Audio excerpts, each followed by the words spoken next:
Are we live? We're live! Hello, everyone! Hello, my fellow chatters. I'm so excited to be here.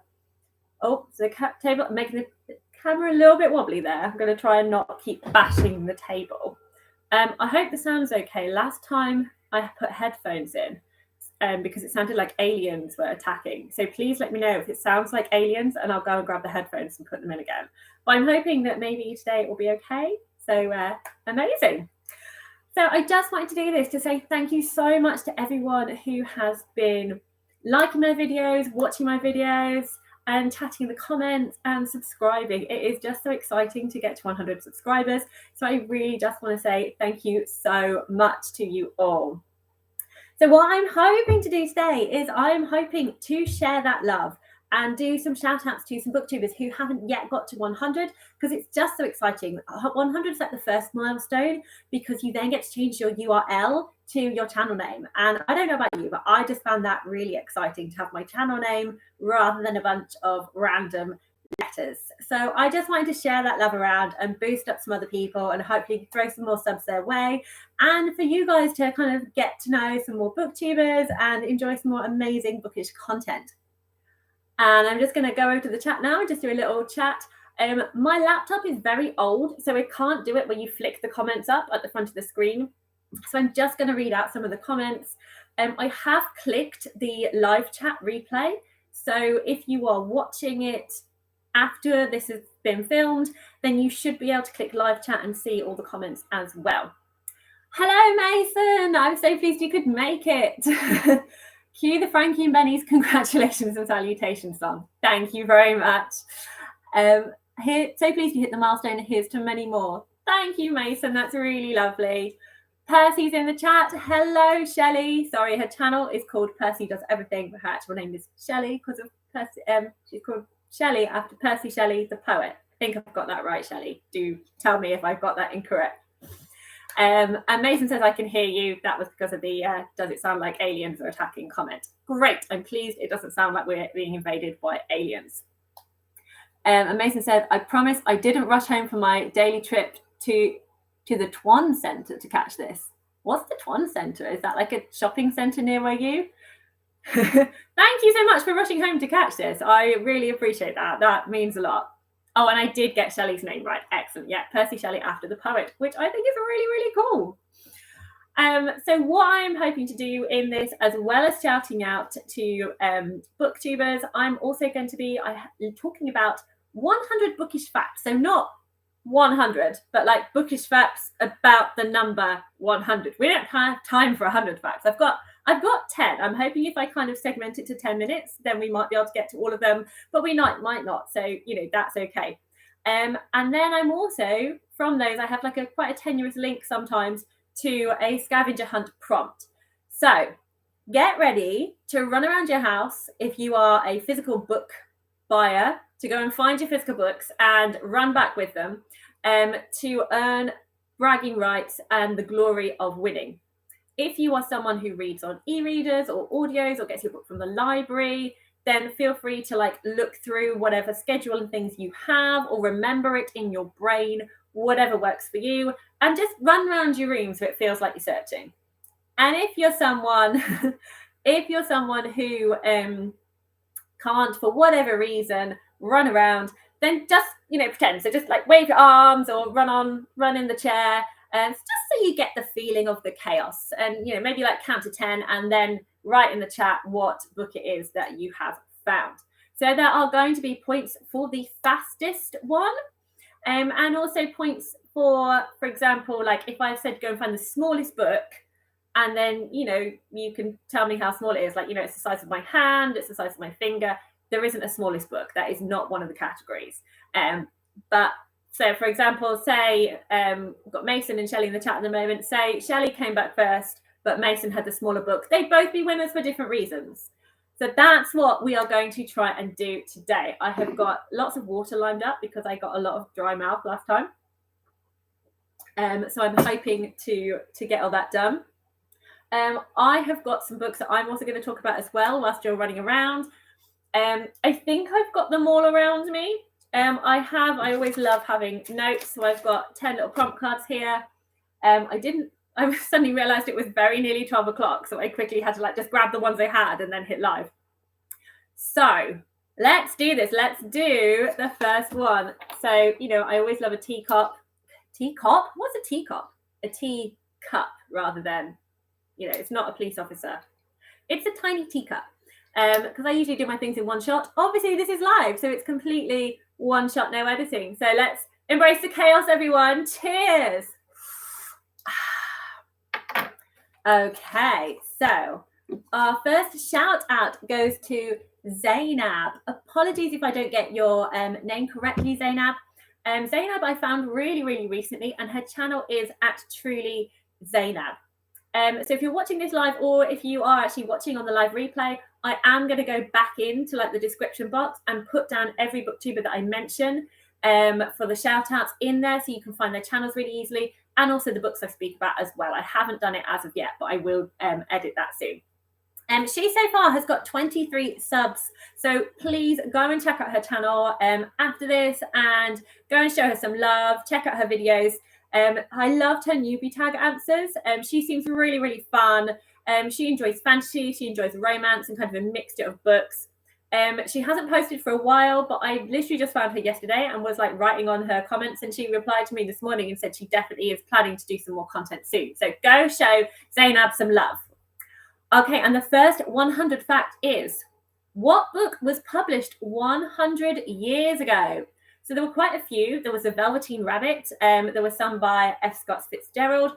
Well, the one I wanted to talk about, which I found really interesting, was Agatha Christie published The Secret Adversary, which is the first Tommy and Tuppence novel. I really enjoyed the Tommy and Tuppence mysteries. I found them really fun. I absolutely cannot remember what happened. So I think I could read that book again now, and it would just be like I'd never read it, and it would all come back to me. So I found that really interesting. That was 100 years ago. 100 years ago, that was published. So I thought that was really cool. So are you ready to go and find your first book?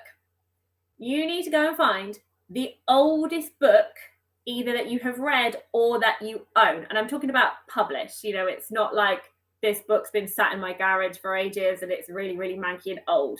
Go find your oldest book. Go.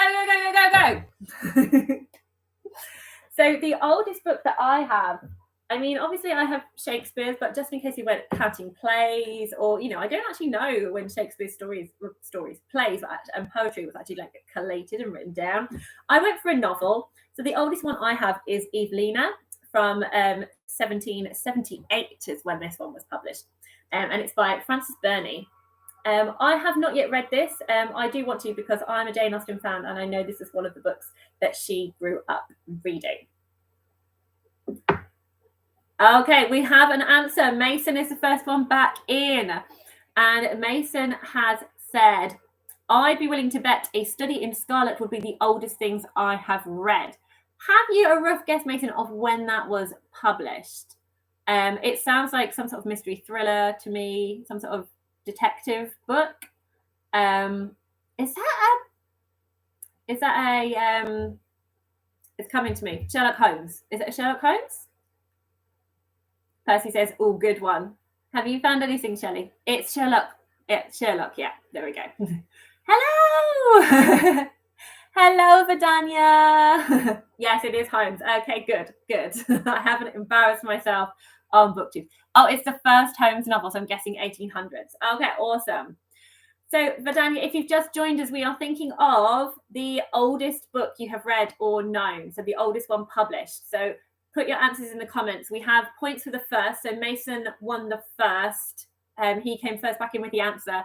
But if you've read anything earlier than the 1800s, then you also get the glory of being a winner. So go and have a look. So I'm just going to go back up in the chat, see if Shelley and Vidania have got any books to kind of throw in there.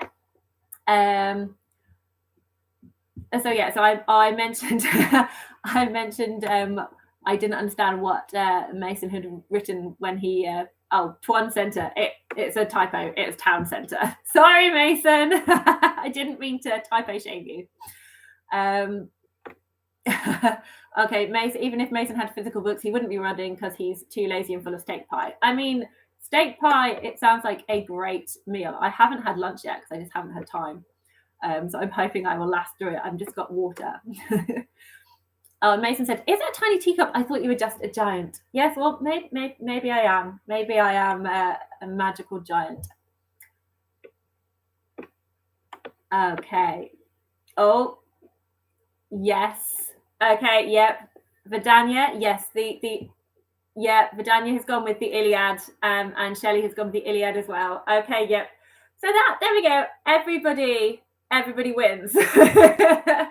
Everybody wins. The Iliad and the Odyssey from Vidania, and Shelley is definitely the oldest overall, but Mason was first back in with the first Sherlock Holmes, A Study in Scarlet. Okay, let's move on to the next one. Okay, so shout out number 2 is to Monty B at the channel Monty B. She has 49 subscribers. She is really, really comforting. Like when I click onto her videos, I just feel like I can just relax and just enjoy myself listening to her talking about books. She's really fun. She enjoys alien romances. Like that is like her main like go-to book. So if that's something you want to try, definitely go and check out her channel. She reads a lot of sci-fi, a lot of fantasy. She's done quite a few tag videos and also a pagan fair recently as well, which was really fun. So go and show her some love, go and check out her channel, and let's get her up to the 100 mark. Okay, so the next 100 fact is a book with 100 pages. So the one I did a lot of searching to see if I could find that, and the one that was the closest at 104 pages was A Christmas Carol by Charles Dickens. I thought it would be longer than that. I didn't think that was 100 pages. That's like a novella. But I don't think I've seen so many. I've found it quite a lot in like illustrated format. So I haven't like picked it up and it's like little paperback thing. Paperback. Okay, so are you ready for your challenge? You need to go and find the shortest book that you own or have read, but this has to be in a physical book form. Like even if you read it on an e-reader, there has to be a physical book form of it. Like because you can read short stories in magazines and online. I want a book. So shortest book. Go everyone, go. Run.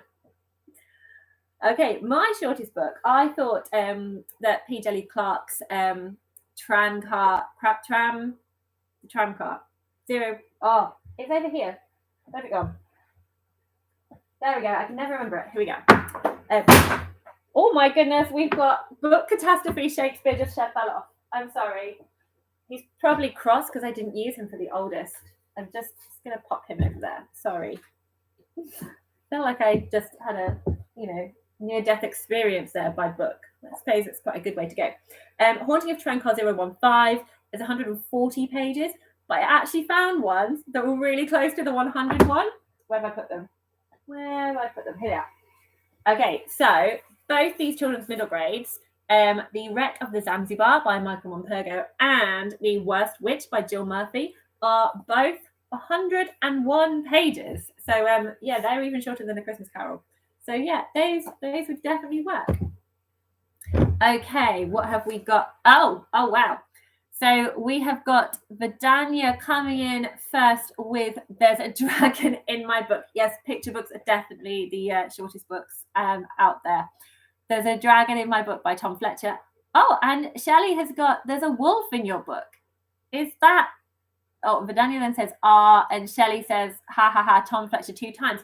I've not come across There's a Wolf in Your Book. Is that a new one?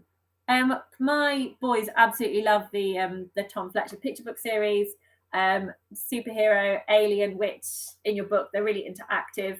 And Vidania, in one of her wrap-ups, did There's a Dragon in My Book, and there's one of her like what she's been reading this month. So if you're interested in what that is, go and check out her video. I've not come across a wolf though. Is that like a special one for Halloween? And Mason says, I haven't read any middle grade since rediscovering my love for reading. Nobody gets murdered in middle grade. Well, actually, Mason, there are some children's mystery books. So there is a series that I cannot remember. It's set in a school. I think the author is Robin someone. and I absolutely can't remember what it is. It's set in the 1930s. And there's a murder in that one. Anyway, if I can remember what it is, I'll tell you. And there's also a middle grade adventure series called Adventures on Trains, where there are mysteries. And the third one is called Murder on the Safari something. I can't remember what train it was. So yeah, I can tell you both of those. So there you go. There are murders in middle grade. Oh, okay. Shelley says it was a World Book Day book in 2021. Oh, I must have missed that one. Oh, awesome. Okay, and Vidania also says Cogheart. Yes, Cogheart. There is death in Cogheart. Actually, yeah, we've just been reading Cogheart together, and yeah, it's darker than I was expecting. It's got a like kind of like a bit of a Penny Dreadful vibe, not fully, but ever so slightly. Yes, Mason, there you go. You are corrected. There is murder in middle grade. Right, let's go on to 3. So we are going to give a shout out for Maxine at Maxine's Little Nook. She's got 87 subs, so she's nearly there. So go and check out Maxine and go and show her some love. She's got a really chilled out vibe on her channel. She's got such deadpan humor. She's been doing like some like life update vlogs recently, and lots of like hauls and unhauls. And yeah, I really enjoy her channel. So go and see her. So the next 100 fact is a book that has only 100 reviews on Storygraph or Goodreads.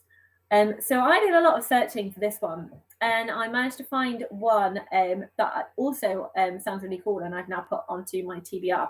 So it's a collection of poems by Catherine Pierce, and it's called The Girls of Peculiar. I think it had exactly 100 reviews on Goodreads, and it's got a 4.53 star rating. And a brief kind of synopsis of what it's all about is we enter a world of longing and destruction, death and rebirth, and of course, I'm lisping away like nothing here, and of course, wonderfully odd girls who read too much, girls who drink too much, or not enough, girls who craft necklaces made from earwigs. And there are themes of self-identity and desire and escape in there. And that was published on the 15th of March 2012. So I definitely want to go and check that one out. I think most of the books that have like 100 reviews or less on these places are ones that are like self-published books, so they don't get as much publicity. Are you ready for your challenge now, everybody? I need you to go and find an unknown book that you enjoy. So what is a book that you really like that you don't hear a lot of people talking about and you think deserves more love and recognition? Go, go, go! So I'm going to find my one now. So my one is Once We Were Witches by Sarah Driver. It is a middle grade fantasy, and it was published in 2021. It is, if you are a middle grade reader, there is so much love in this book. It's got an orphanage with like scary kind of teachers vibes. You've got 2 sisters. You've got one that's a rebel and one that's like just wants to keep her head down and just kind of like get through life. They are called Egg and Spell, and it's kind of set in 3 parts. You've got the first part in the school. The second part, for whatever reason that I'm not going to go into because it's spoilers, they have to then leave the school and go somewhere else. And that was like a direction I wasn't expecting, and that was really, really fun. So you meet some more characters, they start to learn more about themselves, and then it goes into a completely different place as well that I also wasn't expecting. And the storytelling and the kind of the whimsy magic in there was all amazing. So Once We Were Witches by Sarah Driver, I really, really recommend. And on Storygraph, it only has 8 reviews. And on Goodreads, it only has 71. And this is a book that's like been out for a year. And I think it definitely needs more love. Okay, let's check in with the chat. So where did we get to? Okay, Vidania, talking about one of the smallest books she's read, said The House at the Edge of Magic. Yes, I think that is quite a small middle grade one. I can't remember how many pages that one is. And then talking about the poetry book, The Girls of Peculiar, Mason says, I love poets. They're always such fantastically admirable people. Oh, yes, I really enjoyed like the hearing from the ones that about their inspiration and things for writing them. Okay, with first in the comment is Vidania is winning again. She has come back in with Charmed Life. And what is Charmed Life, Vidania? What kind of like genre does that fit into? I'm feeling that's a magical kind of vibe to that one. Oh, was that the one you were talking about where it was Diane Wynne Jones? Was it the Diane Wynne Jones one that you were talking about? Do let me know which one that was. And Vidania also says, once we were witches, I have it and I'm totally willing to give it a go in October. Yes. Okay, good. Yay. Okay. Oh, that's really cool. Yeah, Diane Wynne Jones, I hear a lot of the one that was made into a Studio Ghibli film with like the Sentiment House. I hear that one, which I totally can't remember the name of. So I obviously need to brush up on my Diane Wynne Jones. But yeah, I haven't heard anyone apart from you talking of Charmed Life, but that did sound really cool. I haven't read any Diane Wynne Jones. I really think I need to. I should put her on my list of new authors to try next year. Howl's Moving Castle, that was it. Thank you, Vidania. Yes, Howl's Moving Castle is the one that people talk about. And yes, thank you. I love that you have Once We Were Witches, and yes, you should definitely read it in October. I'm not sure what I'm reading in October yet. I still have lots of series that I'm wanting to like get up to date with and catch up on, and I'm trying to calm down with my reading. Like I feel like I need to be doing more life organization, and I'm kind of not. So I feel I need to kind of like slow down a bit more on my reading and remember the real world, and do more real world stuff rather than bookish stuff. So I'm going to try and sort that balance out and put less in my brain to read. But if I can, I really would like to reread Once We Were Witches and then talk about it to everyone, because I've got the second book, Twice We Make Magic, and I really want to read that. Okay, Shelley and Mason, if you're still looking for stuff, that is fine. Oh, Mason says, my reading is suffering due to being consumed by my writing. I think that is totally fine. I definitely think, you also need to do writing. I think that's really important. And that's also going on my list for next year as well, Mason. I want to start reading your writing. I want to get some of my series down and get those ticked off, and then I really want to start reading the series that you've got going. Okay, I'm going to move on to the next one. So we're on 4. Oh, hold on. Shelley says, sorry, I had to go chase some cats off the top of the shelves. Totally missed what the prompt was. Well, Shelley, well done on embracing the chaos. The cats are really getting the vibe of this video. I mean, that would be some amazing like live show content right there, wouldn't it? Just you running around trying to chase your cats off your bookshelves. I love that. Okay, the prompt was finding a book that needs more love, that you don't hear many people talking about.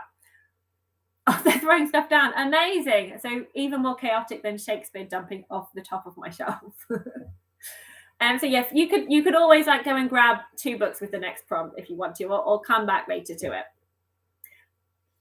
Oh, okay, Shelley already has an answer. She's on it. She says, Any Plum Die For Me series. Oh, Amy Plum. Okay, sorry. Be helpful if I could actually read what you're writing. Amy Plum Die For Me series. And what genre is that, Shelley? I'm not sure I know of that one. I'm just going to have some water because my throat is going again.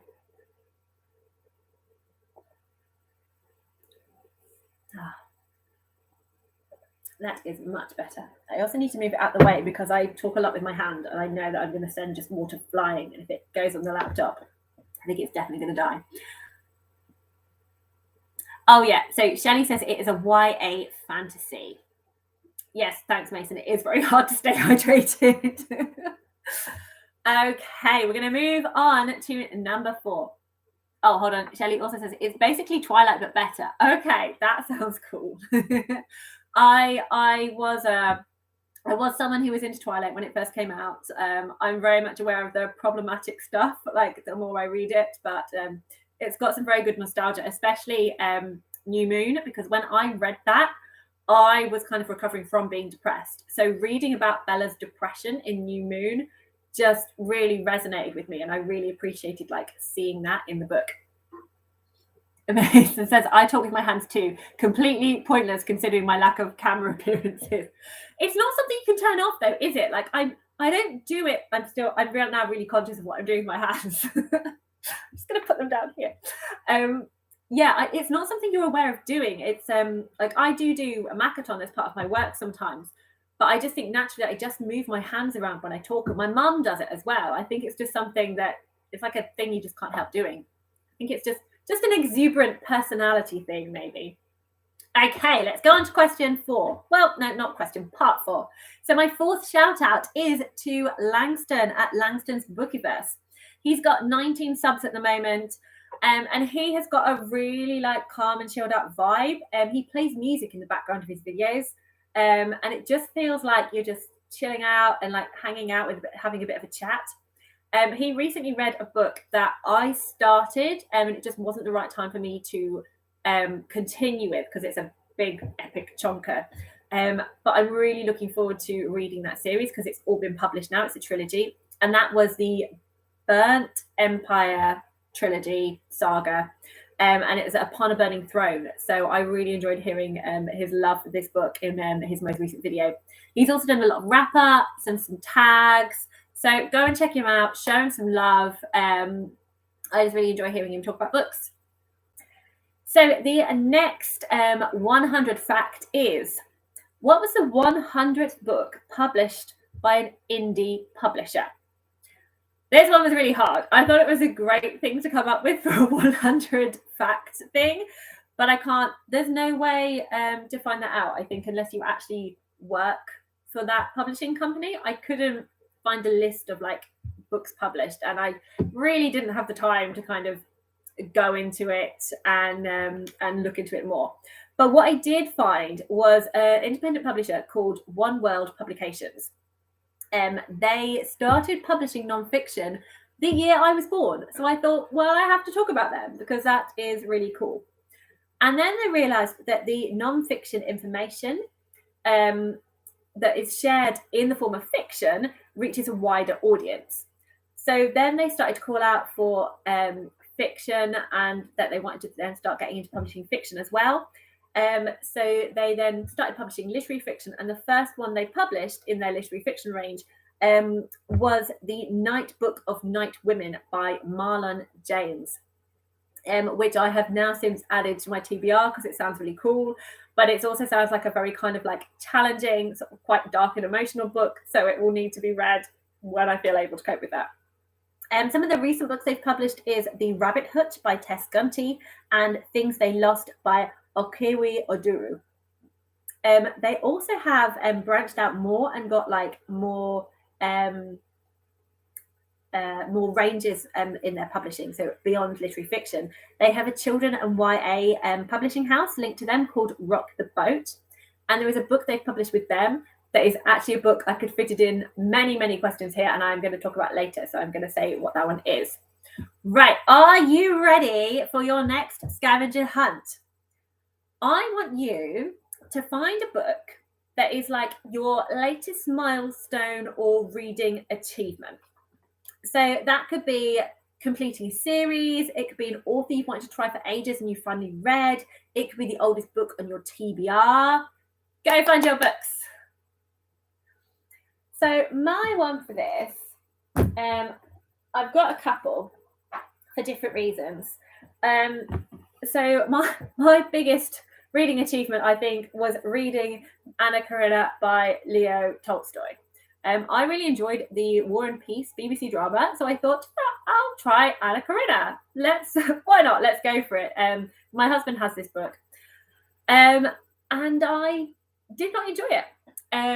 I liked that it was easier to read than I expected, but I didn't enjoy the kind of like the purpose of it. Like, you know, I didn't enjoy the romance part of it. I just didn't enjoy that bit. I enjoyed the farming. There was like this farm that it was they were trying to make sure it didn't like fall under and like keep sure it was making money and helping people. But I just didn't kind of connect much with the characters. It just felt very long. So there was a part of me going, well, is it achievement? Should I have just DNF'd it? But I'm pleased I read it and didn't DNF it, because I did enjoy the ending. Like, I had no idea how Anna Karenina ended. So I was very surprised and shocked by how it ended. I wasn't kind of expecting that. And I thought it was written really well. So I appreciated that. And I also liked the opportunity to tell people it wasn't for me, and this is why. So I read the full thing, so I feel I can definitely give people my opinion as to why I did not enjoy it. There are other books that I found really hard going, and I have just DNF'd them because life's too short. Okay, let's see what we've got in the chat. So Mason also says, booktubers who play music in the background are the best booktubers. I'm patting myself on the back a lot today. Yes, well done, Mason. I do appreciate the music in your videos. Vidania says, I like also when there is music in the background. Yes. Okay, Shelley is our fastest one. She says, finally finishing the Inheritance series. I feel like I know. Oh, is that the recent one where it's what do you call it? Is it like a contemporary? It's like a family, and is it contemporary YA where they like there's like an issue over the inheritance? This kind of girl suddenly like, oh, it's the Aragon books. Okay, cool. I completely missed that. Okay, cool. And Mason says he thinks that his was the Blade itself, first ever grimdark. That definitely counts. What did you think of the Blade itself, Mason? What was your opinions on that? I'm very interested, because I think I have an unpopular opinion on that book. Percy says those are some chunky boys. Yes, these are some chunky books. I feel like you definitely need to read some books that you don't particularly enjoy, especially the classics. It's the Aragon books. Yeah, it's the Aragon books that she was talking about. Vidania's got to go back to work. What was the question? Oh, I have to pretend to work. Oh, well, I'm glad you're kind of sort of with us. And the question was, what's the book that you feel like was your milestone or achievement from having completed? So the other one I have, the other chunky book I have here is Ink Death, which is the third book in the Ink World Trilogy, which is a middle grade by Cornelia Funke. Although I kind of feel it's more YA than middle grade. It's pretty dark for a middle grade, and it's massive. It's really like, how many pages is it? I think it's over 500. It's like nearly 700 pages, or it could even be 700. Or is that the character list? Yeah, no, 699 pages is Ink Death. So I really wanted to reread the Ink World Trilogy. I read it as sort of like older teenager, early 20s. I absolutely loved Inkheart, and then later on, Cornelia Funke then released Ink Spell and then Ink Death. And I really wanted to reread the whole series in 2021, and I only managed to read Inkheart. And then there were a few people that I was doing a buddy read with, but then I absolutely failed to keep up with the buddy reads. And I finally finished this in July when I was supposed to have finished it in March. So it felt like an achievement to have finally reread the series. Okay, Mason says, it was okay. Plot-wise, it was thin, but the world and the characters felt unique and well fleshed out. Okay, so my take on the Blade itself, I did not enjoy it at all. And I Wikipedia'd what happened in book 2 and 3 to see if I was missing out, and I didn't feel I was. So yeah, Joe Abercrombie fans obviously absolutely love it. I think, writing's wonderful, and what he's trying to do is very much appreciated. I like the character Glockter. He's the torturer guy that kind of limps, and he's kind of introduced by like grunting in pain, like his speech is punctuated by pain. But I just didn't like, there were so many characters that just annoyed me, and I just didn't feel excited about where the series was going or anything. So it just really didn't work for me, and it absolutely wasn't for me. Okay, Vidania says her achievement was the Keeper of the Lost Cities because I read it all and I hated it since page 10. Well done, Vidania. Yes, I did enjoy your take on Keeper of the Lost Cities. I really want to read it to see which way I fall on that. Shelley says, ha ha ha, oh wow. Yeah, it's her wrap up when she's talking about the Keepers of Lost Cities, I just found really funny, Vidania. Vidania says, Inkheart, I have them all 3 now. Started the first one and I'm on chapter 2 and love it. Yes, Inkheart is one of those books that I'm going to love forever and ever and ever. It's just one of those books about books, and it's just something so comforting about reading about characters that love reading. It's just so lovely. Mason says, at the same time, I haven't felt motivated to continue. What did you not enjoy? Yeah.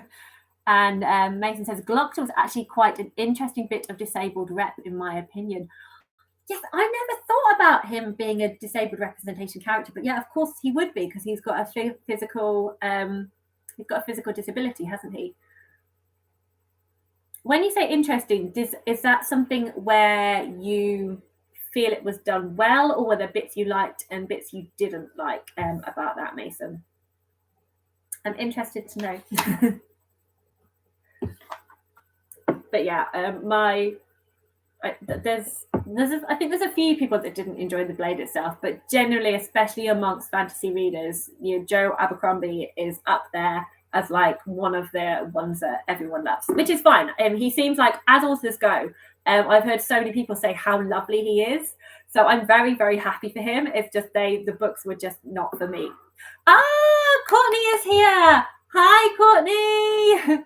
We've done 4 scavenger hunts so far, so there is still stuff for you to join in on. Mason said, I thought it was done quite well. I liked that he wasn't automatically presented as an overwhelmingly positive character. Yeah, like Glockton is definitely an example of one of those characters where he's definitely a grey character. He's a torturer. And I really enjoyed his kind of like, just general distaste for humanity. I just quite liked that he doesn't enjoy people. But he's definitely he's just something about that character. You are just drawn to him. But even though I really like that character, that was not enough for the books. It didn't save the book for me. Oh, Mason says, I related so much to his hatred of stairs. Yes, I can see that, Mason. I hope you don't have to encounter many, many stairs in your life, but I would imagine, given the state of the world, you probably do. Lifts do not always work, do they? Obviously, my experience is completely different to yours, but when I had my first child and I was going everywhere with a buggy, I suddenly realised how crappy general life was for people who struggled with wheelchairs and things. Because there were so many shops that I'm like, well, I can't go into this because there's no way I can get upstairs with the buggy, so I'm just going to have to just not come in. So yes, more disability access shops, please. Mason says, I love that Stephen Pacey performed his external voice with a lisp, but his internal voice did not. Oh, that's really interesting. Sorry, we're still talking about the Blade itself if you've joined us. I have heard so many people say that the audio for the Blade itself was amazing, and people who struggled with the book then got the audio and really, really enjoyed it.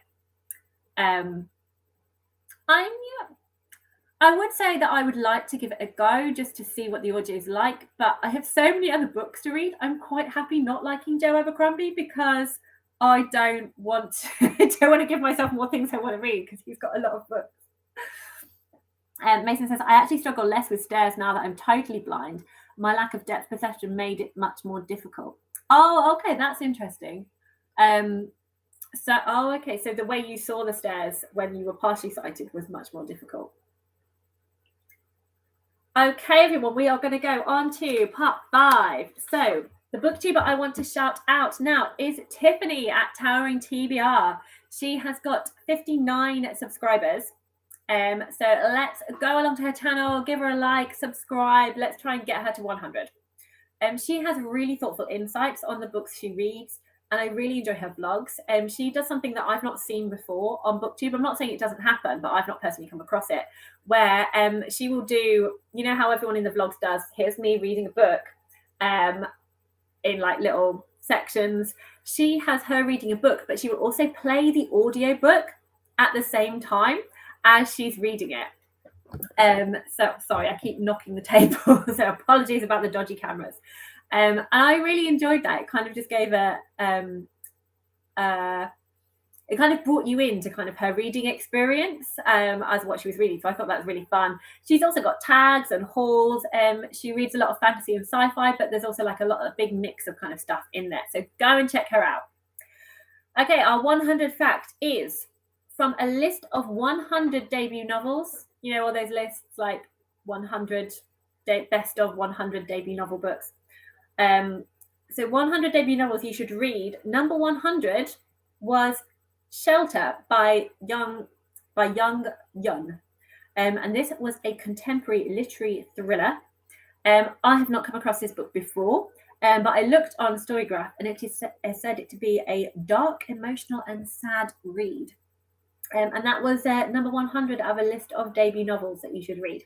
From that list, I am very interested in reading The Bluest Eyes by Toni Morrison. I read Beloved by Toni Morrison and really enjoyed it. It's one of those books that's a really hard read, but worth it. So yeah, that was also probably an achievement as well, I think, reading Beloved. So I definitely want to read more of her work. It also has Anne of Green Gables, which is one of the books I really love, and another book from my own list of debut novels. So the scavenger hunt part for this is go and find the best debut novel. Go find the best debut novel, then type it in the comments, and then you get bragging rights of being the winner who got it first. Courtney says, I am still in bed. It's almost 8 a.m. I want to read, but I'm so tired. Oh, well, good morning, Courtney. Thank you for clicking in and joining. If you don't want to run around because it's still early for you, then you just pretend to do some running. But let us know in the comments what the best debut novel that you've read is. I struggled with this one because I've got so many, and I thought I'm just going to tell you all the ones that I enjoyed. So I've got some here to hand. I didn't manage to gather all of them, but I will go with the ones that I did grab. So one is Long Way to a Small Angry Planet, which I recently read by Becky Chambers. That was amazing. The world, the sci-fi universe she created was fantastic in that. Also, Nevermore by Jessica Townsend. It is a fantasy middle grade, and oh my goodness, the whimsy in here, such a delight. The protagonist is wonderful. I sometimes think in protagonists, because they're the ones that have got to carry the story and you kind of like are supposed to like them, they're not always as fun as like the secondary characters. But Morrigan Crow she's so much fun. I really, really love her. And it's definitely, Nevermore is definitely a world that I want to go and live in. Like sometimes in fantasy it's quite scary. I don't actually want to go there, but Nevermore I really, really do. I want to go there. I want to go to the hotel and be in the smoking room and all of the stuff in there. Absolutely love Nevermore. One I've spoken about recently because I read it in August is The Girl with the Louding Voice by Abby Duray. I think I've raved about how I loved the narrative voice in this, and like I didn't recognize it was first person until after I finished reading, because I just loved it so much, and I just thought this is an incredible debut novel. Another one is The House with Chicken Legs, which is another middle grade fantasy by Sophie Anderson, and I love the way the story is crafted in this one. It's just one of those ones that is just so perfect. Like you start off, you really feel for the character. You've got this wonderful house. It's a Baba Yaga retelling. So it's got this house where the dead souls come. And then it goes off in a different direction and stuff happens that you weren't expecting. And then it all kind of like comes together kind of back to its central point at the end. And it's just really beautifully done. Okay, I'm going to the chat now, but I also had The Bear and the Nightingale. And the one that was on the list was Sense and Sensibility. Oh, and Frostheart as well, another middle grade. Right, chat says... Shelley is the winner. Shelley was first into the chat. Debut novel that she loves is I Heart New York by Lindsay Kelk, and it's a contemporary romance. What was it that you really loved about it, Shelley? What made it a brilliant debut for you? Mason in the Dark says this is hard. Yeah. I have no idea without checking my Audible library. Well, Mason, if you want to give me all of the books for each of these, you can always do it in the comments afterwards, because I always think it's fun to like share books with everyone. Courtney says, it's funny how a book is listed as sad and we are like, let's read it. It's true. I think sometimes we do go and search out grief. It kind of makes us feel better from like crying over someone else's problems. But there are some books where it's like overkill sad and I just don't want to read it because I'm scared of it. I think there are definitely some of those out there. Mason says, writing the protagonist and making them interesting is much harder than the villain who isn't limited by pesky morals. I mean, true. It is very true. Courtney says, you have spoken as much about the girl with the louding voice as much as I reference Bad Fat Black Girl. Great books. I definitely need to read Bad Fat Black Girl. That one sounds really, really cool. Is that a debut? Just out of curiosity, or is that just generally a book that you're going to recommend to everyone? I'm curious to know. Courtney says, I love a good villain. Yes, we do. Good villains are great. Anyone else got any debut novels they want to fling into the comments?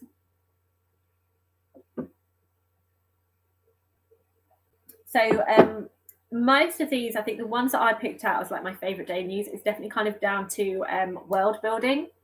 Fantasy is my favorite genre. I just love how authors can just make you believe in this world and all the little details and just take you to somewhere completely different. I just find it so fascinating, and also really well drawn characters as well that you just get this emotional connection to. I think like that is really what pulls me to a book, and seeing it kind of come out from authors where they've not written anything before, I think is amazing. There are a lot of like some of my favorite authors where I enjoy seeing, you can see the improvement in their writing, like how they like excel at their craft and how it kind of changes the more they realize like how they want to write. I think that's really interesting too. Courtney says, Bad Fat Black Girl is a debut by Selassie Bowen. Nice. Am I saying that right? Is it Cecily? Cecily or Cecily? I'm going to see if I can work out how you pronounce that. If you know, Courtney, please let me know in the comment. And Mason says, usually I hate villains, but writing my own has been a lot of fun. I'm a massive hypocrite. I do think there are some really like well done villains. I do enjoy like your pure evil villains, but I also enjoy ones where there has been like they could have turned out differently if they made different choices, or things that happened to them. So you kind of have like the Darth Vader type, or like the Joker type of villain, or you have like the Sauron has always been evil kind of villain. Thanks, Courtney. She said I did pronounce it correctly. Cool. Right, we're going to move on to the next one now.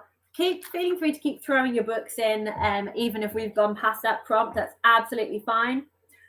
Okay, we're on part 6. So I want to shout out to Robert at Punk Rock Cereal Bowl.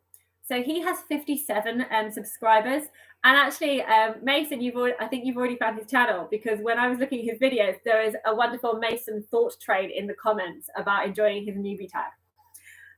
So he is a writer and a booktuber and an independent bookseller. He comes across as like really thoughtful about what he's talking about and what he's reviewing, and he reads a lot of science fiction and fantasy. And also, what a brilliant name for a channel, Punk Rock Cereal Bowl. If that's not going to get you interested, I don't know what it will. So our next 100 fact is, again, we're going for the list of 100 books. So this one is from a list of 100 books to read before you die. And if you're interested, I read 38 of them. So I have a few to go before I die. So I don't actually think I want to read all of them. And number 100 from that list is Les Miserables by Victor Hugo. So that is definitely one that is on my TBR. It's one of my favorite musicals. And I really enjoyed I think it was last year, or it could have been a couple of years ago. They did a BBC drama of the book. So it wasn't the musical. It was the story from the novel. But I was watching it going, I kind of miss the singing. I I really miss the emotion of the singing. But it was really interesting to see like what bits they'd kind of taken for the musical and what bits they'd taken out. And I thought the drama was really, really well done. And I can't remember the name of the guy that played Jean Valjean. Dominic West. I think it was Dominic West, and it was brilliant. I really enjoyed that. So I do really, really want to read the book because that's kind of like the last thing that I haven't read around that one. So it's definitely on my my list to read at some point. But the one I want to talk about is I just found it really funny that The Folk of the Faraway Tree by Enid Blyton was on this list. I don't think I've seen a list of 100 books you need to read before you die with Enid Blyton on it. And also, Folk of the Faraway Tree is the third and final book in the Faraway Tree series. Like the first one is The Enchanted Wood. So I found that really interesting that had been thrown in there. And then there was the usual kind of like Austen and Dickens in there. There was The Handmaid's Tale, and there was The Colour Purple, which is also a book I need to read. But that is one I really need to like be ready for and like boost myself up and have chocolate to hand, because I think that one might destroy me. There was a book on there that is one of the books I really didn't enjoy, and that was Lovely Bones. I'd heard so many people like talking about how amazing that book was and how much they loved it, and I just felt it was very meh for me, so that one didn't work. Okay, let's check in with the chat. What are you chatting about, chat? So Tangible says to Mason, hating villains allows you to be more critical and pay attention to the detail. And Mason says, nobody is safe from the thought train. This is true. I do love the thought train. It takes me a long time to reply though, because I want to reply to everything you say. And Courtney says, does watching the movies count if I don't want to read the books before I die?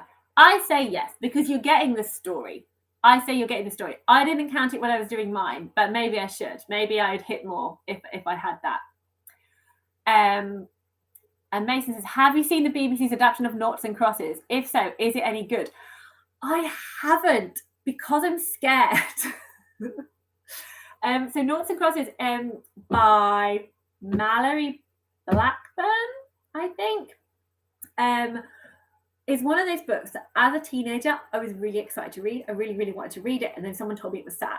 And then I was like, oh, okay, maybe I shouldn't read it. But I really thought the premise sounded really, really cool. And then I read it as an adult. And it was definitely one of those books that's like, yes, there was no way I could have read this as a child. I would have been absolutely emotionally destroyed. But I really enjoyed it as an adult. And I need to read the other ones in that series. And I do want to watch it. But again, I have to psych myself up to just be, devastated. Shelley says The Colour Purple is a really hard read, but it feels important somehow. Can't really explain it. Yeah, I get that. That's the vibe I'm getting from it. I think it's definitely in beloved territory, that it's going to deal with a lot of stuff that is going to be hard to read, but it is important that we understand it and see journeys and things that happened in the past from other people. Shelley says The Lovely Bones was just depressing and a bit gross, so not a book I would recommend. Yeah, I agree. I did not enjoy it. And Mason said, I read it as a teen and loved it. Is that Noughts and Crosses? I'm hoping that's Noughts and Crosses rather than The Lovely Bones. But if you enjoyed The Lovely Bones, I mean, yay for you. I did really enjoy Noughts and Crosses when I read it, but it's tricky. Courtney says, I agree. The Colour Purple is a difficult format. I recently found that it's a part 2 book. I love the movie and I've seen it like 80 times. Yeah, and I think sometimes with movies, I don't know sometimes if I think the movie is going to affect me more emotionally, but in a different way. Because I think with books, I feel more connected to the characters because you feel like you're with them and you're like present with them, because I think it feels like such a personal thing. Whereas with the movie, like you can physically see it. So I think sometimes some of the harder bits to read, I think when you physically see them, like any kind of like physical violence or like any kind of like abusive like language, when you physically see it happening to a person, I think it can like hit you harder and hurt more, but in a different way. So yeah, I have to psych myself up for those things. Mason says yes, it was Noughts and Crosses that he loved as a teen. Excellent, cool. There's nothing wrong with liking The Lovely Bones, but yeah. And Courtney says love The Lovely Bones. There you go. See, Courtney loved The Lovely Bones. Oh, the movie. Okay, cool. I'd be interested. because I really don't feel there was much, apart from like the first bit, I don't recall there being much of a plot. It was just kind of the family afterwards, and they didn't do a huge amount, and some of the stuff they did made me feel sad. So yeah, but I'm very happy, Courtney, that you loved the movie of The Lovely Bones. And Courtney says, I can read the book, then see the movie, but not the other way round. Oh, okay, that's interesting. Yeah, it doesn't really matter to me. I do prefer to read the book first and then watch the movie. But I can do it the other way around. One of the ones I remember is The Fellowship of the Ring. I watched the movie first and then read the book. And I thought I would have to see everyone as how I saw them in the film. And I did, in terms of like the ones we saw, but there were a lot of things that we didn't see that were in the book that are not in the film. And sometimes the way they describe things, I realized I'd kind of changed my visual perception when I was reading it. But I find that quite interesting. Okay, are you ready for your scavenger hunt prompt?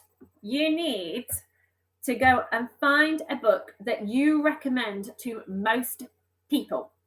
So go and find a book that you'll tell quite a lot of people to read, or one that you think you would tell most people to read. So go find that book, or find it on your e-reader or on your library book list. Do a run around the room, or pretend to run in bed if you're Courtney, or in a chair. Or you could be in bed, Mason. I don't actually know where you are. But yeah, do some fake running or actual running. So the book I recommend to everyone, I've buried under my pile of books here.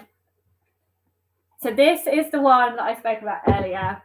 It is Firekeeper's Daughter by Angeline Boulay. This is a YA thriller and has one of the most beautiful covers. And we have a girl who has Indigenous heritage. So she lives in Michigan, hockey country, which is something completely out of my life experience. Like, it was really interesting to kind of read about that. And also the community, there's a tribe, I can't remember the name of, Ojibwe. Yeah, so the Ojibwe reservation, she is kind of like part of both, but not fully accepted by either. So that was really interesting to read about. So I learned a huge amount about how much community is valued and respect for the elders in here. Again, protagonist, absolutely rooting for her, loved her. And I think, is this first person? Yeah, it's first person. And I didn't mind it. Sometimes I do not get on with first person, but I think that's because when the protagonist annoys me. But I loved her. She's one of my favorite characters in here. And she witnesses something and then is asked to help the police with their inquiries, which she feels a bit uncomfortable about, because on one hand, yes, she wants to protect her community and make sure this doesn't happen again to anyone else. But at the same time, she feels working with the police is a betrayal of her community, just because of the casual racism or outright racism that they have experienced in their community. She is pale-skinned, so does not get stopped as much as some of her darker-skinned relations. And there was so much in here. There is like drug concerns, there is sexual assault, and please do check the trigger warnings in here. There is murder, there is grief. There is a lot going on in here, but I absolutely loved it, and I recommend it to everyone because I think there's so many different things that you can get from this book, that I feel there's something for everyone in here. And it's just beautifully written. So I would definitely have this as, it's a debut novel, so it would have been on my debut list, but I wanted to save it for this. And also the publishing company that I mentioned, Rock the Boat, this is one of theirs. So yeah, Rock the Boat. And they published that. So I thought that was really cool. So I was very excited when I saw that, which also meant that I definitely wanted to talk about them back up in section 4. So let's dive back into the chat again. So Mason says, I think I'm more likely to enjoy watching the movie first. That way the book expands on the story as opposed to the opposite. Yeah, that is a really good point. And Mason says, I'll just put my arms like I'm in the Matrix. Absolutely. Do your Matrix running.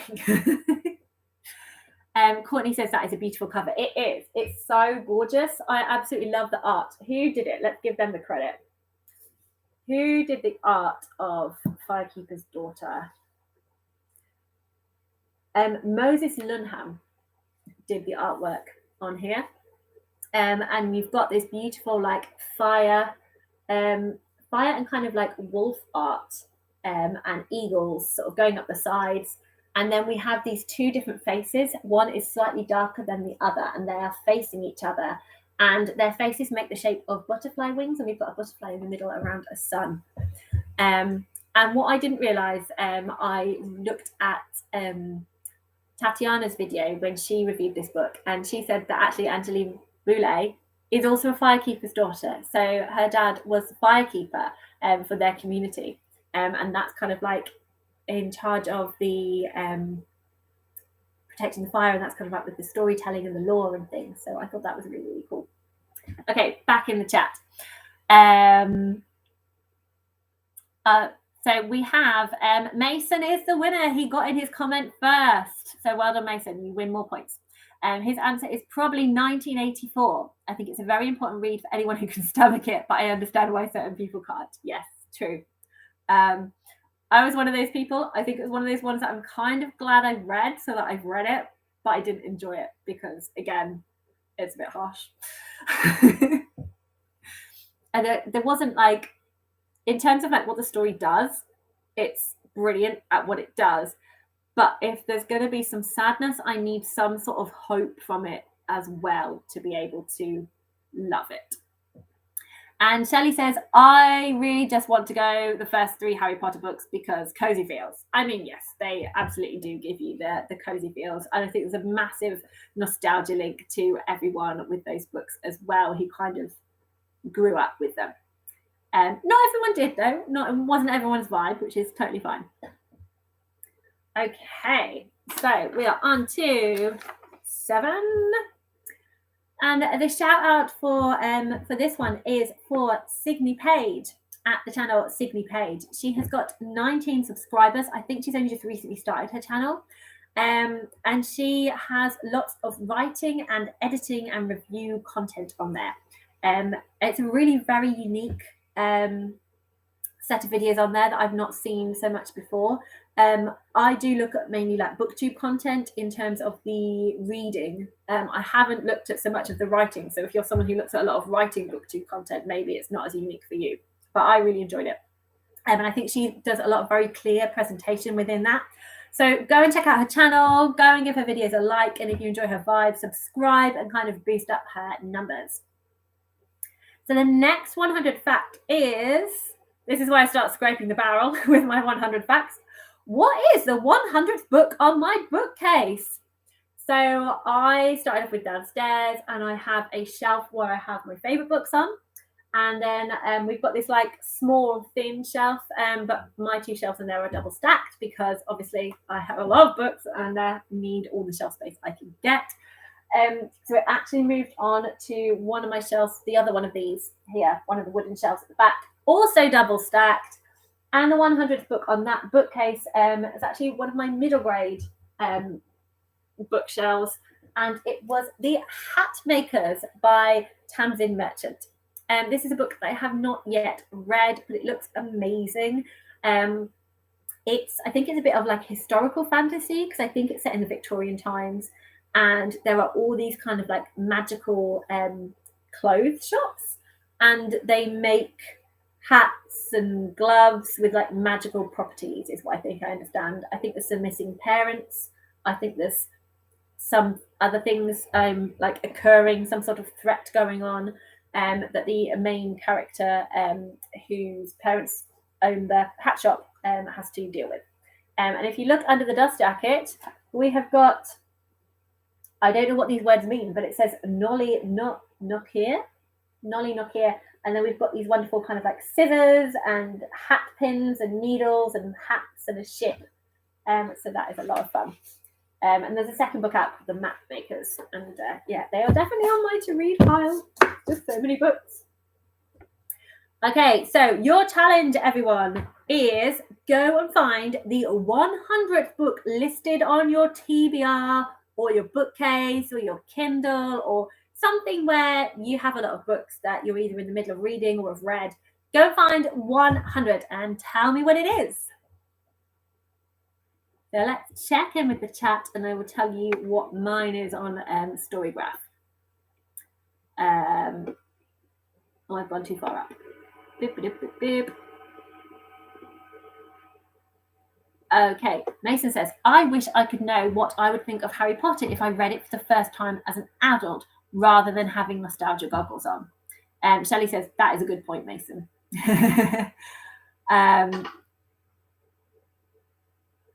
Yeah, that is yeah, I do wonder what you would think of the book when you read it now. I think you get a certain of idea. Like, I think when I've reread books, I think it depends if you reread. Like, I definitely reread, and I have reread the Harry Potter series quite a lot. And although, yes, I do love it for like the world building and the whimsy, like things like the chocolate frogs and, you know, Dumbledore enjoying sherbet lemons and things like that. There were certain moments where it went a little bit like clunk. It felt a bit clunky compared to like some of the later ones. And definitely when I'd kind of looked through some of my old Enid Blyton books at home, it was like a moment. But yes, it would be interesting to go back and see, yeah, if you could do that. If you could like have like a moment of sort of like, you know, the Men in Black flashy thing where you don't remember stuff and then read again and see what your opinion is. But then you need to get that memory back. So I don't know how you do that. Or maybe with a pensive. I'm not sure. Shelley says, "Oh wow, not sure I can answer that one. Haha, I know. I'm getting trickier with my scavenger hunt now." And Shelley also says that is a gorgeous cover. It is. The Hatmakers is beautiful. It's such a beautiful book. Also, this was incredible find. This was in Sainsbury's for £6. Any Americans watching, Sainsbury's is a supermarket in the UK. So yeah, we bought this from the supermarket, a grocery store, I believe you would say. So yes, with your groceries in supermarkets, you can also get a book if you want to. And it's got, look, it's got end pages with these lovely like stars on it as well. And the whole thing is illustrated. So you've got these beautiful illustrations. So this is, well, quite conveniently, this looks like a library. So we've got our main character on a book ladder. There's books all over the place. He's clearly looking for something. Do we have the illustrator that we can give some credit to? Rubbish it like putting, oh, no. Yeah, oh, it says at the bottom. So it's illustrated by Paulo Escobar. Paulo Escobar is the illustrations for the Hatmakers. And Shelley says, according to Goodreads, my 100th book on my TBR is All About the Hype by page 2. There we go. I'm going to guess that's a contemporary. That sounds like a contemporary title. My book on my Storygraph TBR, it's not up to date, but just the 100th book on it is this one. It's A Street Cat Named Bob by James Bowen. So this is a memoir. He was living in sheltered accommodation, and then he ends up just adopting this cat. And it says it transforms both their lives. So I think this is going to be a hard read, but a really sweet read as well. And I just haven't got around to it yet. And this is actually one that I've borrowed from my friend Lenka, and I still haven't given back to her. And I think I've had it for over a year. So I really, really do need to read it. But it's so hard when there are just so many books to read. Shelley says, yes, it's a contemporary YA. And Mason says his book is The Santa Killer by Ross Greenwood. Of course, it has to have murder in it. Not sure if I agree with that, though. I think some children would be very, very upset, and some grown-ups that that he was murdered. And the police will be working overtime for that one. Ross Greenwood, was that the author who wrote the books of that series that you were reading recently, or was that someone else? Is it the Silent Killer or the Snow Killer? I can't remember. I put it down in my phone anyway. That the series that you recently read about this detective ones, Mason. Yeah, it's the latest in the D.I. Barton series. That's it. There we go, D.I. Barton. Fabulous. Thank you. I forget so much. Marvelous. I feel impressed that I recognise that author's name. So yay for me. Okay, so Shelley wins the points for that round. Let's go on to round 8. think this is possibly going to be less than 100 minutes. We're doing quite well for time. Okay, we want to shout out to Jess at the channel Me, Myself and I. She has got 62 subscribers. I think she would have more, but she's just gone quiet recently. I imagine it's just because of lots of life stuff, but I definitely think it's worth going and checking out her channel because it's so much fun. She reads so much.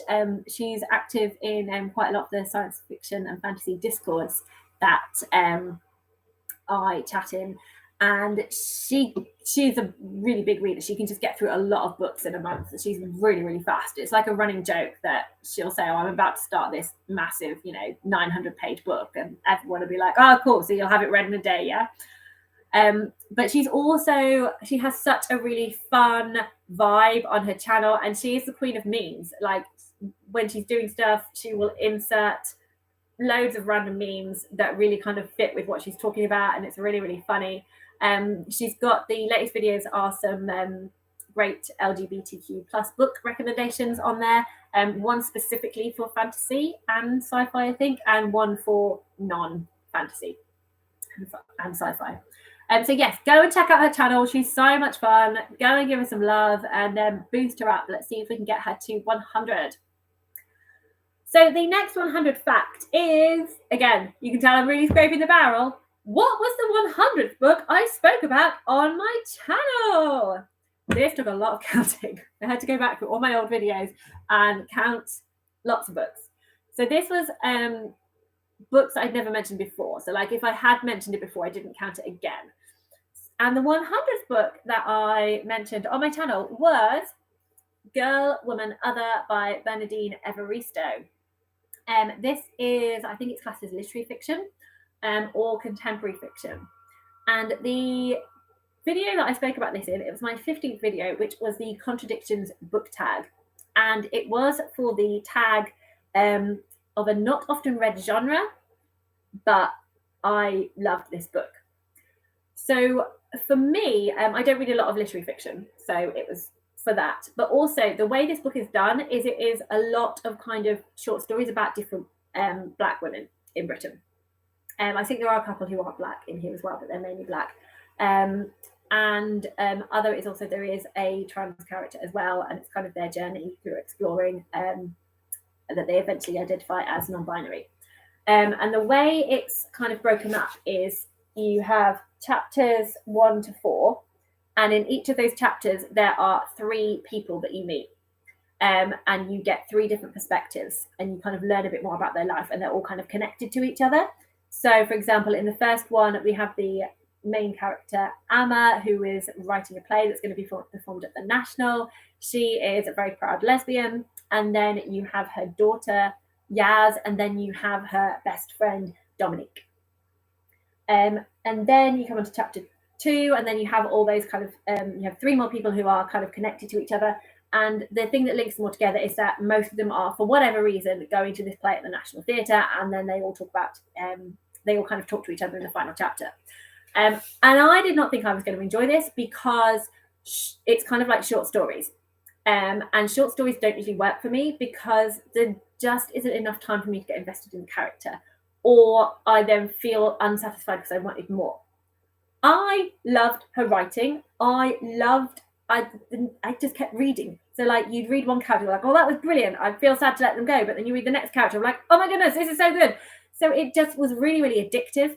I think it's definitely a book you kind of need to keep reading. I think if you read it and put it down and then come back to it like next week, you kind of ruined the flow of it. But it was just such an amazing book, and I really, really enjoyed it, and really was not expecting to love it as much as I did. So that's why it was on my Contradiction Book Tag. So let's just jump into the chat. So I think Mason is referring to the shout out that I recently did, which was Jess from Me, Myself and I. That's fantastically punny, and I love it. Yes, I know, it's a brilliant title for a YouTube channel. And her reasoning behind it as well is because she wanted to she's been saying that she wants to not just do books, she also wants to talk about games. So it's like different things that she could put on her shelves. Monty! Hi, Monty B! She says, good morning. Sorry, I just woke up in my corner of the world. Oh, well, thanks for joining us. Good morning. How lovely to for you to just click on. And Courtney says, it's been fun, but I got to get up and start the day. Enjoy your chat, and thanks for having me. Thanks for coming in, Courtney. It's been lovely to chat with you. I hope you have a great day. And if you want to see what the other questions are, feel free to watch it later and do some comments on there. I will do I'm going to kind of let this video kind of be around for a month.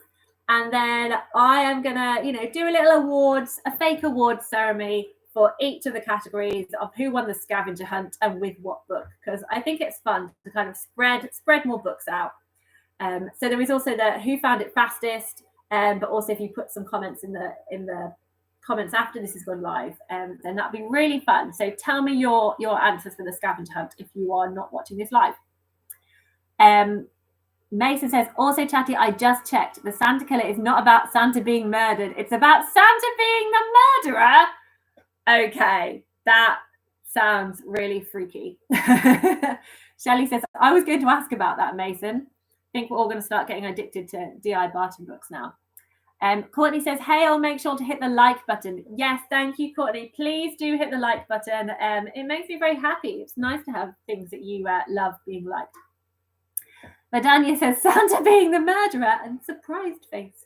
Yes, I feel the same as your emoji. Shelley says that short stories are definitely more a miss than a hit for me. Not very many can write a full novel in short form. I mean, it's true, Shelley, it's definitely a skill. And Mason says, I think the world is flat. Otherwise, why do we say it has corners? Oh, that's your book. Is that your book? Or is that just something you're saying? I think I've missed something, Mason. I'm sorry. You're going to have to explain that to me. Or is that from... Did I talk about a corner of BookTube? I can't remember. Anyway, sorry. Explain the comment, Mason, to my dead brain. Okay, are you ready? We're going to do our next scavenger hunt prompt. Monty, if you don't want to get up because you've just woken up, you can pretend to run in your bed or chair or whatever you're doing with your morning coffee. So I want you to find a book you talk about the most. Go and find the book you talk about the most and write it in the comments, and then you get to be the winner. Oh, Mason said, no, somebody said they just woke up in their corner of the world. I was being a silly bugger. Thank you. That's the problem when you are chatting to the camera and then you go into the chat and it's moved on. So sometimes the comments don't make sense. That is fine. Yes, that makes sense now. Don't be sorry. Don't be sorry. You feel free to be a silly bugger. It's absolutely fine. It's just I didn't get the reference. Vidania has won straight in with Pinch of Magic. Yes, if I had to guess, that is what I would put for you, Vidania. I will read it. I will definitely read Pinch of Magic. It's a fantasy middle grade and it sounds amazing. Mason coming in second. It says Sweet Pea by C.J. Sukis for sure. I'm going to guess there's some kind of crime thriller with that, but do correct me if I'm wrong, Mason. And Shelley says probably Vampire Academy. Vidania says, oh yes, Pinch of Magic is by Michelle Harrison. Oh, nice mix of answers in there as well. So the books that I talk about a lot. So I talk about two because they're very joyful. So they give me book joy. So I talk about them because they're amazing. And then I speak about one because it disappointed me. So I'm going to get those. So the two that I've been speaking about a lot on my channel. Firstly, what a surprise. It's another middle grade. It's Rainbow Grey by Laura Ellen Anderson. And it's got these beautiful rainbow edges from Waterstones. Sorry, Daniel, I feel like I'm slightly rubbing it in your face. I'm sorry. I promise I will find you the third book as soon as it comes out so you don't have to hunt for it. Sorry, not quite, the light's being a bit funny.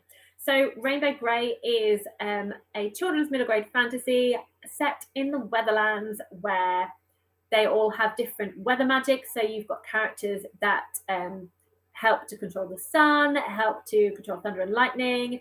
They will help with the winds. So they help Earth have its weather.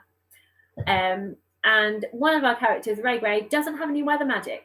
But she's fine. She wants to go and be an Earth explorer and likes going to find artifacts from Earth and bringing them back home. And she's just so adorable. And she has, I don't know if you can see here, but this is a cloud cat called Nim. And she flies around on her floofy cloud cat. And it's just really cute. So there we go. And as you might have guessed from the picture, she discovers that she has a rare form of weather magic, which is rainbow magic. And then there's some rogue weatherlings that cause all sorts of chaos, and that kind of becomes the plot of the book. But you have these fantastic illustrations in here. You get all these little facts about all the different characters, like what they want to do and what they don't like to do. So, for example, on this one, it's like Ray Gray never gives up. Her best friend, Droplet Dewdrop, never does her homework. Her other best friend, Snowden Everfreeze, never goes anywhere without his anthology of snowflakes. And then what they love. And then you get a wonderful map of the Weatherlands, and it has this amazing pun here. There's a bakery, and it's called the Rising Bun Bakery instead of the Rising Sun, which I love. And so it's illustrated throughout, and the illustrations are adorable. The world is so cute and whimsical, and I love it. So I talk about it a lot. So you might have noticed from how long I went on talking about it. So I'm going to dive back into the chat because I've been talking for a very long time there. Where have we got to? Okay, yes, Mason says, yes, Chatty, it's about a woman who's a serial killer, but she's got that Dexter, I kill bad people thing going on. Okay, cool. I will also add that to my list as well, as I do kind of want to branch out and read some more stuff that's not just fantasy, although I'm really, really loving all my fantasy. Monty B says, American Gods, lol, I'm just starting my workout, so I'm using that for my running around. Brilliant, that totally counts, Monty. Yes, I listened to the audiobook of American Gods, where they had lots of different actors doing the voices of all the different people, which I think really helped because there's a lot going on. And also there's moments when it's all kind of a lot slower paced. So it helped to kind of keep me engaged by having the audio for that one. The Daniel says, sad crying face. I'm still searching all over the web to find this specific edition of Rainbow Grey. Yes, I'm sorry. I'm sorry. It is really beautiful. But I believe you will eventually find it. You will eventually find it, and when you do, your joy will be immense.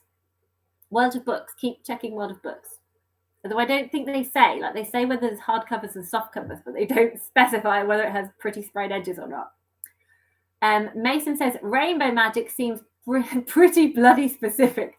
I'm sorry, I can only cast spells when it's raining and sunny at the same time. Yes, doesn't actually happen anything like that, but I like that take on it. Mason says, if you're going to add it to your list, I recommend watching my review of the series. It's a bit gruesome, and the MC is incredibly unfiltered. Okay, cool. I will check first to see if it's a good fit. Cool. Thanks for the warning. I appreciate that. So my next book that gives me a lot of joy that I talk about quite a lot is I've been reading Liveship Traders by Robin Hobb, which is the second series in the realm of the Elderlings. And it's amazing. So I talk about it all the time because I love it so much, because Hobb's characters are incredible. She makes you hate, like really hate characters. If you saw my August wrap-up, I managed to speak for about 40 minutes on the last book because I just had so much I needed to get out there. She also makes you love characters as well. Like you just love them. I've adopted 2 characters in these books so far. They are now my book babies, and they're ships, which, you know, makes a lot of sense. So in this book, you have live ships, which are sentient ships, because they're made of a special wood called wizard wood. Within these books, you kind of found out more about that, more about the magic system. There is links to the original trilogy, the Farseer, but it's the characters that make it so incredible. And her writing, I'd say these are slow paced. These are kind of like slow burn books, but it's like, it's that build up. You are just so immersed in this world. And then when you get to the payoff, it just breaks your heart, or it gives you so much joy. So that is why I love these so much, and why I've been talking about them so much. And I really love my editions I have. These were ones that I did track down on World of Books, because when I love books, I really want to get the ones that I really like because I love them more. So this is a hardback copy, and it has these wonderful kind of compasses on the spine, and then it's got like a parchment thing around the edge, and then we get these beautiful illustrations of the ships on the front, and I just think they're so cool. I'm going to dive back into the chat, and then I'm going to talk about the other book that I talk about a lot, but it's for sad reasons because it disappointed me. Gillian has joined us. Hello, Gillian. So lovely to see you. And Vidani says, hi, Gillian. Mason says, it sounds like Hobb does a fantastic job with characterization, but the world just doesn't appeal to me for some reason. That's absolutely fine, Mason. I get that, that some books are going to like hit your buttons or not hit your buttons, no matter how many people like rave about it and stuff. And she really does amazing jobs, but also like she'll break your heart. So, you know, you're going to miss out on heartbreak. So that's good. Gillian says, so good to see you on here, Vidania.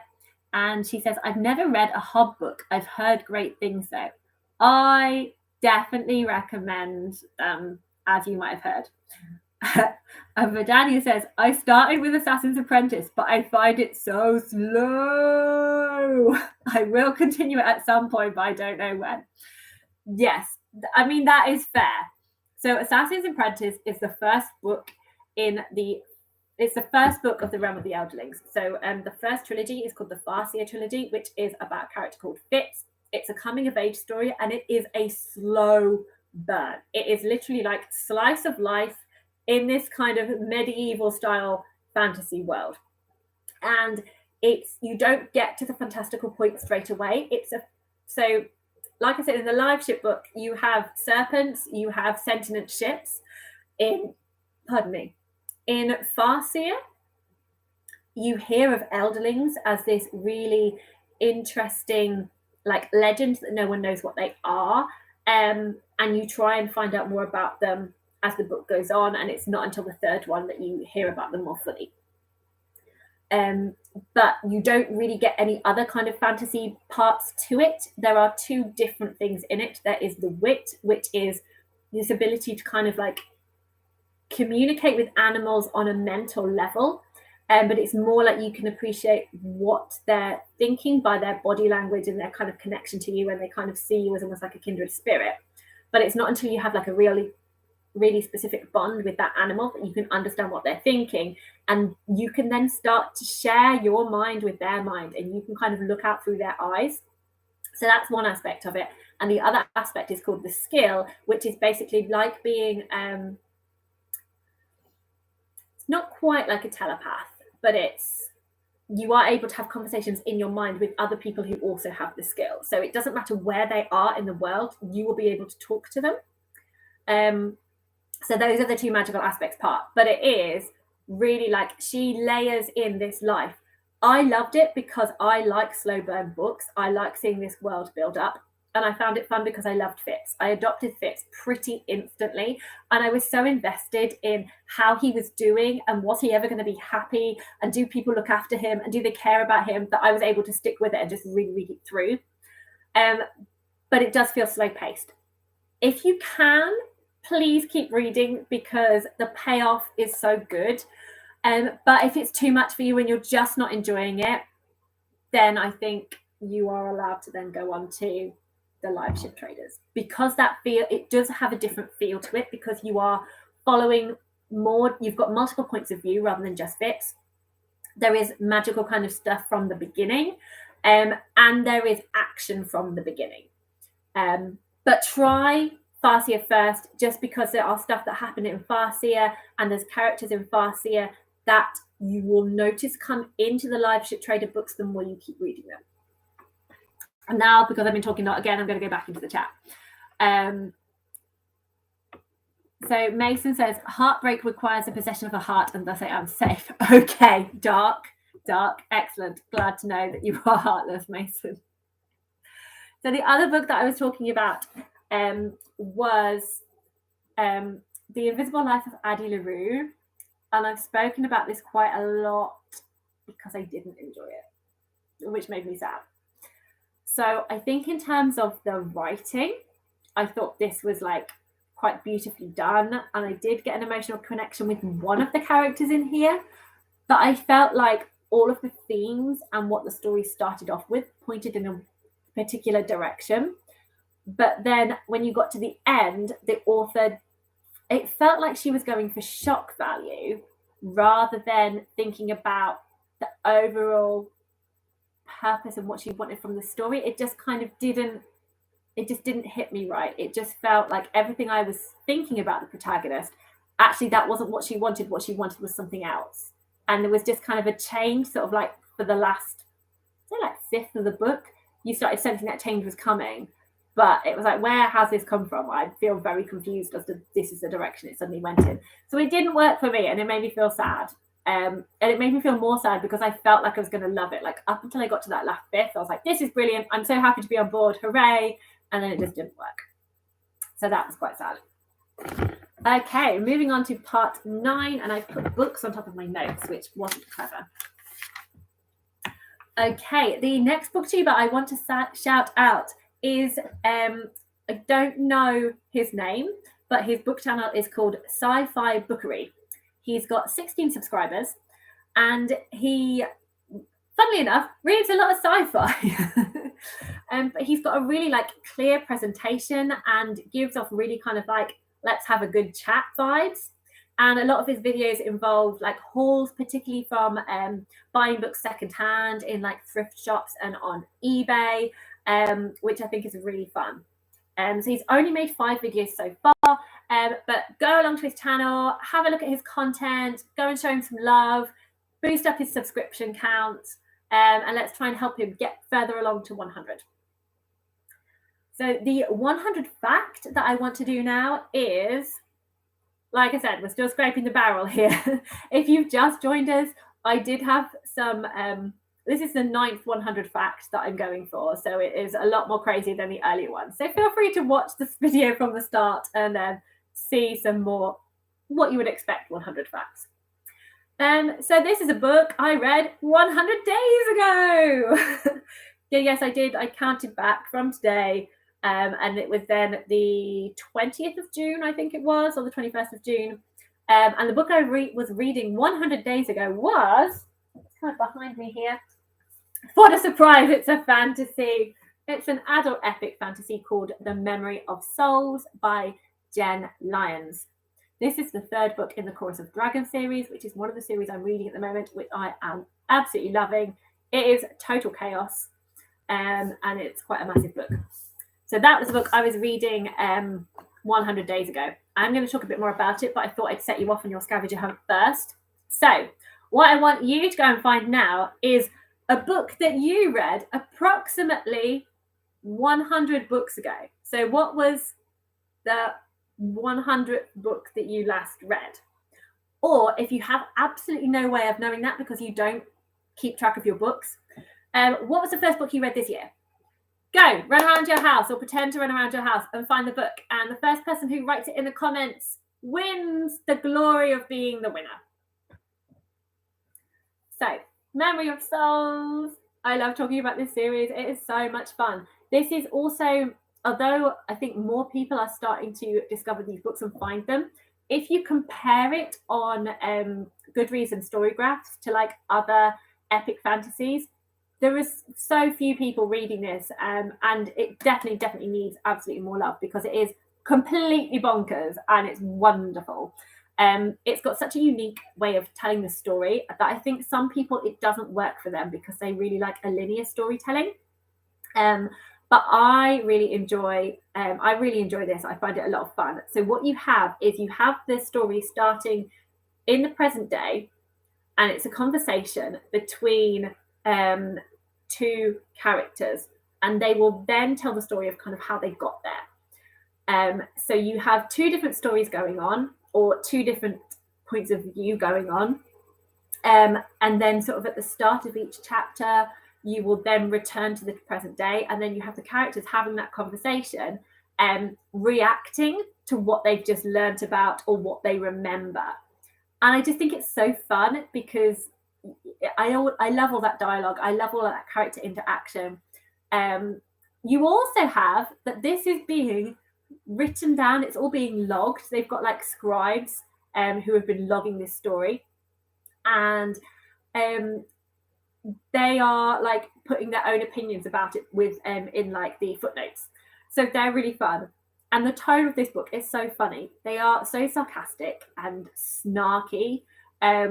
So the people that I'm reading this with on Discord, we've got Buddy Reads and this whole series going. And I think the best way of describing the series is snarkastic chaos. So if you want some snarkastic chaos, I recommend The Chorus of Dragons. And the first book is The Ruin of Kings. This is the third book, and it is one of my favourite books in the series because everything just kind of comes to a head, and it's brilliant and wonderful and totally bonkers.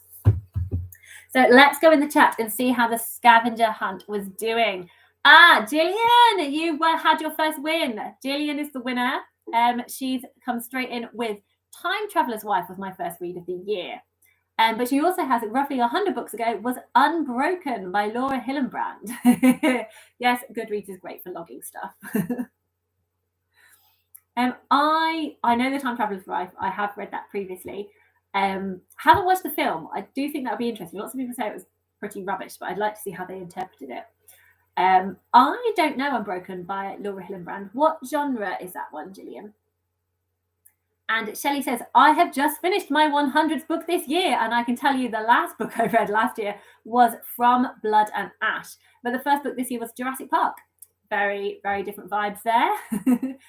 What did you think of those, Percy? Did you enjoy them? Monty B says the first book of this year was Mr. Impossible. I presume that's a kind of superhero vibe and not like the Mr. Man. I mean, you could be reading the Mr. Man if you wanted to. That is definitely an example of books you kind of have nostalgia for as a child and then read as an adult and go, oh my goodness. Like I hate it when my children bring me a Mr. Man book to read because I'm like, no, there are so many better picture books that I could be reading to you. I tend to kind of encourage my husband to read them with them. It's like, go, that's a daddy book. Go and read that with daddy. Get a different book for mommy. Mason says, oh, but the sarcasm is the lowest form of wit chatty. No, it's not, Mason. It's brilliant. It's so good. It's so funny. There's just so many characters. Like we were talking about grey characters earlier. So many grey characters in these books. And I just love them all. I think it's probably 2 characters I don't love. But there are some that I'm intrigued by. They're just so good. I love this book series so much. It's amazing. Gillian says, Unbroken is a non-fiction, a World War II survival story. Absolutely insane and so good. I have not heard of that. So is that like a Auschwitz style? Was it a survival of someone who was not in the right place and was being possibly taken to concentration camp? Or is it like just surviving the war? What type of survival? I'm curious. Monty B says, Mr. Impossible by Maggie Stiefvater. Oh, I have heard of Maggie Stiefvater. She wrote The Raven Boys, didn't she?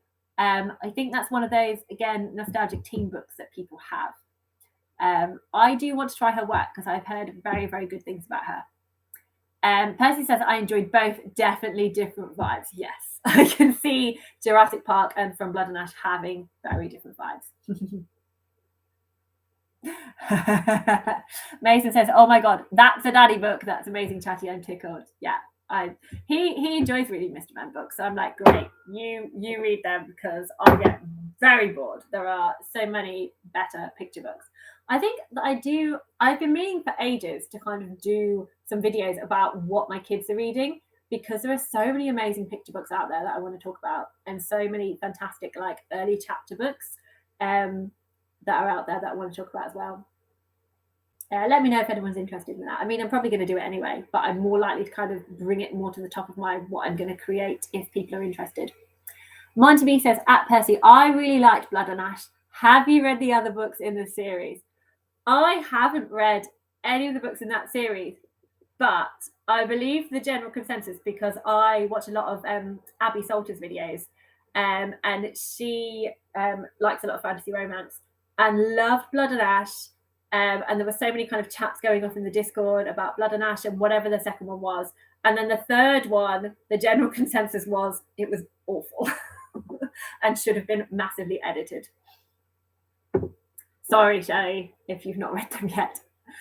Mason says, one day I'm determined to write a kid's book called The Dwarf with No Beard. Yes, That is a great title for a book. You should definitely do that. I mean, it makes me think of Tyrion. He is definitely the dwarf with no beard. Okay, so my answer for what was I reading 100 books ago? Again, I counted back to what my books were. I have a little list. I don't know what I'm holding my hand up as though it's my phone. Here we go. Phone. Phone. I don't know if it'll come up, but I was at the start of the year, I had every intention of logging all my books in Storygraph, but I'm just quite rubbish at it. But in terms of like me planning what I'm reading next, I have this whole like keep notes thing. So I have all these like books on like my seasonal shelf and kind of ticking them off as I go. I use emojis to kind of mean different things, and I have like all my books logged on here of what I'm planning to read, what I actually do read, and it really helps like with my wrap-ups as well, because it's got like what's a reread, what's in the series, what was the length of the book. So I use that to help me. And funny enough, it was actually a September book, so it was like this time last year. And I was reading A Master of Gin by P. Jelly Clark. Again, it's a fantasy. What a surprise. But it is a historical fantasy, and it is set in I always think it's the 1920s, but it isn't. It's earlier. 1912. It's set in 1912 in Cairo, and it's kind of magical realism in that it's our world, or historical magical realism. It's our world, but as if the jinn were real. And so you have jinn, you have kind of what the boilerplate eunuchs, which are basically like robots. And it is it's sort of like a detective thing. So our main character Fatma works for the Ministry of Alchemy, Enchantments, and Supernatural Entities.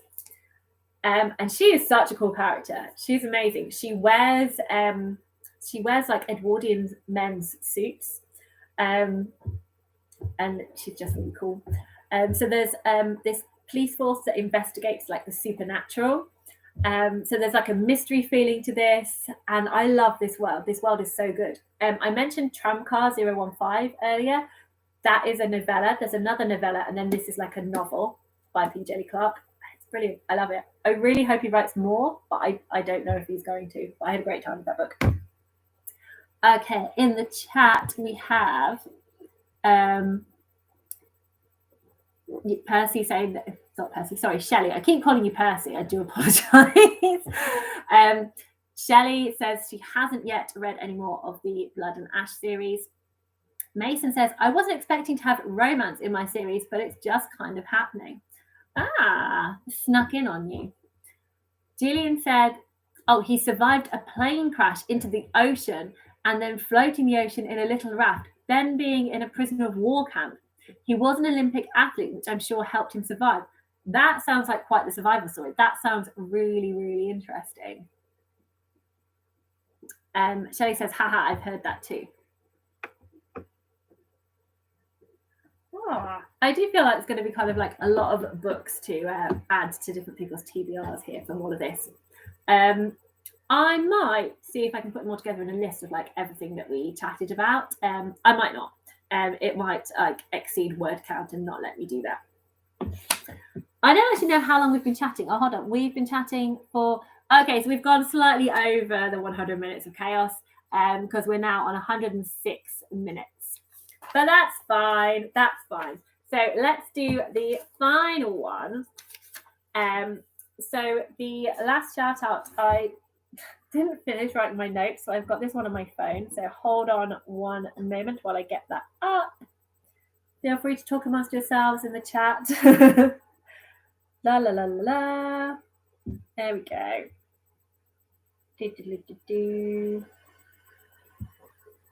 Yeah, so the YouTuber I want to shout out for the 10th shout out is By Book and Bone. She has got a really unique channel. She gives these lovely kind of like openings to her video. There's like a lot of atmosphere in it. And she does, like Mason, she does voiceovers to her YouTube. So you don't see her face, and she talks to you about all the different books she's read. and she's also done some favorite book lists and things like that in there. And I really like the atmospherical element to it. So go along to, again, I haven't got her name, but the channel is By Book and Bone. She's got this very kind of cool, what do you call it when it's like your face, like your little face icon? Is it called like your icon? Anyway, the little circle icon. It's this like really cool like stag picture. It kind of looks like a fantasy stag.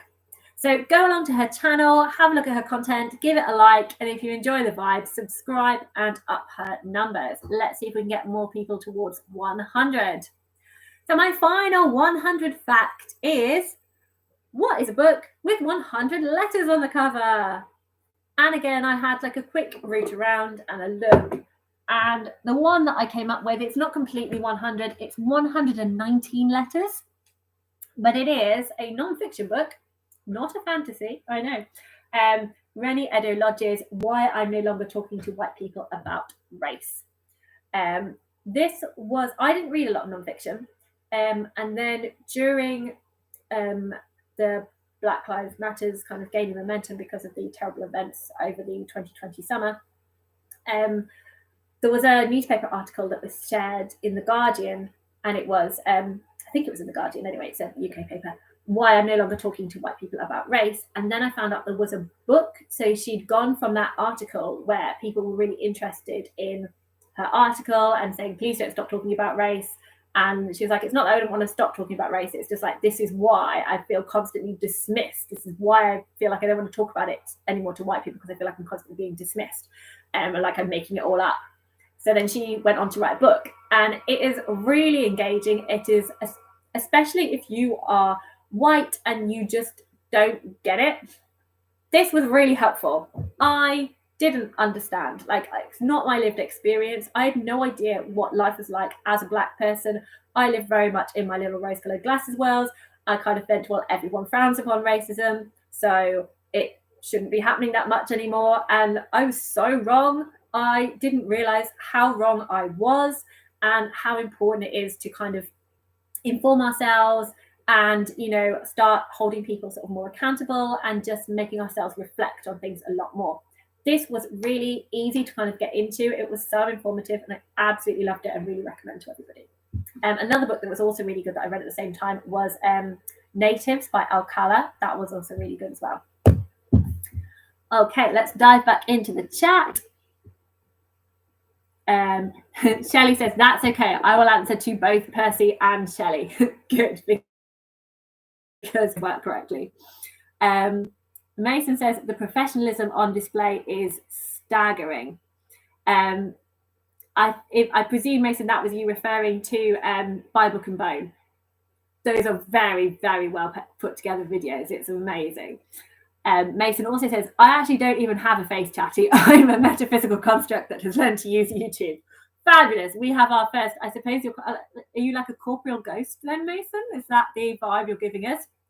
And speaking of the spooky, we have Michelle on the channel. Hi, Michelle. She says, Chatty, I am at work, but wanted to pop in for a few minutes and congratulate you on 100 subs. Oh, thank you so much. That's really lovely. And I want to congratulate you, Michelle, because you are nearly at 200, which is amazing. I've loved seeing the growth of your channel. That's fantastic. If you don't know Michelle, everyone in the chat, go and check out Michelle. She's got some really amazing content. Very spooky. If you want the spooky vibes, go to Michelle. Mason says, no, I was referring to you not finishing your notes. Oh, see, sarcasm just doesn't work over text. It doesn't. You need a little sign saying sarcasm. Yes, I know. I'm sorry. Like, I tried. I've got half my notes, but I was literally writing. It was like 5 to 12. I woke up early, and my youngest to finish writing all. I'd done it all on my phone. So I was like, I much prefer to have paper notes. I wanted them like cards. And then my youngest son decided to wake up early and come and join me, and then was really upset that I was using, I can't find it. Anyway, some of the scrappy bits of paper that I used to write my notes on were his, we printed out a lot of invitations for his birthday that we made our own ones and then cut them out, and we had loads left over. So I was using them as notepaper. He was like, hey, that's my party invitations. Why are you writing on my party invitations. So I'd stop writing my notes, and then I'd take to school, and then there was a coffee morning I was helping out with, and then I came back and I was like, I haven't written my notes. So yeah, apologies for my lack of professionalism. I'm so sorry. But it's all fine. And now I hadn't finished the final, there we go, I found it. So, final scavenger challenge, everyone. Are you ready? Who is going to be the last winner? Can you find the book with the longest title? So a book you've read, a book you own, go run around the house and find it, and it needs to have a really long title. So there will be points for the first one to write in the chat, and then the second one is the one who actually manages to find a book with a really, really, really long title. I also have one that I'll show you in a little bit. And if you are, like I said before, if you are watching the replay, then please do put your scavenger hunt comments in the chat. Join in, pretend it's live. I always do that with live chats. I pretend it's live and then keep writing in the comments as though I'm writing in the chat. Mason says, why is there not a sarcastic emoji? There really should be a sarcastic emoji. It'd be very helpful. Shelley says, I need one of those too, Mason. Mason says, I propose, okay, it's a cat with a bit of a smirk going on. Okay, cat smirk. So the eyes are slightly slanty and the cat's sort of smirking like that. No, that's not a smirk. Can I do a smirk? I can't do a smirk. That's a terrible smirk. I don't know what that was, but not that. Haha, Vidania, that is one of the ones I was thinking of. So Vidania wins the fastest, possibly also the longest as well. Okay, let's count. So Vidania says, the girl who circumnavigated fairyland in a ship of her own making, which is a children's fantasy. The girl who circumnavigated fairyland. Fairyland is one word. In a ship of her own making. That is 17 words? No, 12. That's 12 words. I started on this hand. That's 12. 12 words, Vidania. I'm gonna make notes. So Vidania is on 12. She says, but I haven't read it yet. It's fine. If it's on your TBR, it counts. It absolutely counts. Monty B said, this is amazing. If Chins Could Kill, Confessions of a B-Movie Actor by Bruce Campbell. I love that title. That's really funny. Okay. If Chins Could Kill, Confessions of a B-Movie Actor. So close. That's 10, Monty. You've got 10. Michelle says, tell me how long the train's been gone. It was the longest one in their office. That's 8. That's, again, it's a good effort. Mason says, my talkback describes it as wry cat face. Okay, referring to the sarcastic comment. Okay, so we now have our sarcasm emoji. So let's try and make this happen. The sarcasm emoji is wry cat face, which is the cat doing a little weird smirky smile and with slightly slanty eyes. I've knocked my glasses off my face now. Shelley says, me being me is extremely as insane as you being you. Okay, that's the title of the book. Okay, cool. By Todd Hassack Lowley. Okay, me being me is exactly as insane as you being you. Oh, so close. That was 11. That was 11, Shelley. Mason said, not a book, but I recently watched The Woman in the House Across the Street from the Girl in the Window. I remember you talking about that in one of your videos, which sounds amazing. Okay, come on, let's count that. The Woman in the House Across the Street from the Girl in the Window. Okay, I'm going to give you half glory marks because it's not a book, but that is 14, Mason. So that has beaten Vidania's The Girl Who Circumnavigated Fairyland in a Ship of Her Own Making. So you get half. You get half a point for that, Mason. Got half a point. Michelle says, Mason in the Dark. I watched that show as well. It sounds really, really good. What was it on? Was it on? Is it on Netflix? Is it on a channel? It's on Netflix. I don't have a hope of watching it, so I still don't have it. Monty B says, it's a wonderful book. I really enjoyed reading it. Bruce Campbell has a wild career. Oh, hi, Jack. Spread Book Joy says hello. Gillian says, Jack, hello. So glad you could join in at the end, Jack. It's really nice to see you. Thank you. So I think you'd be teaching, wouldn't you, right now? Are you teaching today? You're a teacher. Was today a day off? Or have you got PPA time? I'm curious now. Just basically curious about your life. Oh, Michelle says it's on Netflix. Yes. Mason says it's on Netflix. It was so bloody funny. Yeah, Mason. I'm trying to remember which video it was, Mason. If you haven't checked out Mason's channel, go and check out his channel. It's fantastic. And he did a video talking about lots of things. And one of the things he spoke about was the woman in the house across the street from the girl in the window. And yeah, it sounds great. Kind of like what's the word? It's not a spoof. Spoof isn't the right word. What is it? It's kind of like when you're you love it and you're laughing at it. It's kind of very tongue-in-cheek. That kind of thing. Does anyone? Parody. Thank you, Mason. That's it. Thank you for giving me words. Yes, it's a parody. And it sounds really cool. Oh, Jack says, many congratulations on 100 subs. Thank you. And massive congratulations to you on 1,000. That is so cool. Mason says, we've been graced by the presence of Jack. Jack says, no, I'm not in school this year because of life upheaval. So just some uni tutoring and online tutoring. Oh, okay. That makes a lot of sense. Oh, yes. You've moved house, haven't you? And gone somewhere else. So I hope all of that is, I hope life is slowly starting to become a bit more normal for you all. And then Jack says, hi all, and thank you. Oh, so that was a lot of fun. So Jack, I don't know if you caught that, but the final book scavenger prompt was finding a book with the longest title. And everyone suggested longer titles than the one I've got, which is the Guernsey Literary and Potato Peel Pie Society, which I think I counted 7. 1, 2, 3, 4, 5, 6, 7. Oh, 8. There we go. I'm drawing with Michelle. We've got 8. I really love this book. This book is an epistle novel. And it's all done through letters, and it's about this author who, my phone's going off reminding me I need to go collect my children, so probably should wrap this up soon. It's 2:00. I need to leave the house in half an hour and have some food. So this is about Juliet.